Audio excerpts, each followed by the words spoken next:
இல்ல குறிப்பா அண்மை காலமாவே சீரியல் நடிகைகள் அப்படிங்கிற அந்த ஒரு பேட்டர்ன்லேயே நிறைய வந்துகிட்டே இருக்கு. அது லீக்னு வந்துகிட்டே இருக்குது. இதை பார்க்கும்போது என்ன தோணுது அப்படின்னா, எனக்கு இவ்வளவு நாள் வந்ததுல அதிர்ச்சி இல்லாம ஏன் இந்த விஷயத்த வந்து உட்கார்ந்து பேசுற அளவுக்கு அதிர்ச்சியாச்சு அப்படின்னா, அந்த ஆடிஷன்ற வார்த்தை தான்.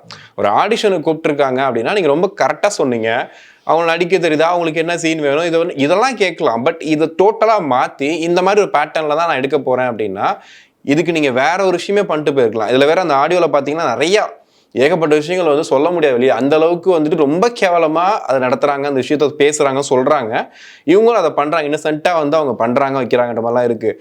இதை இன்னொரு பக்கம் பார்த்தீங்கன்னா, இன்னைக்கு அந்த வீடியோ வந்து ஸ்ப்ரெட் ஆகிட்டே இருக்கு. நம்மளால தடுக்க முடியாது, ஸ்ப்ரெட் ஆகிட்டே இருக்கு. எல்லா இடங்களையும் இந்த வீடியோ பற்றி போடுறாங்க, மீம் போடுறாங்க.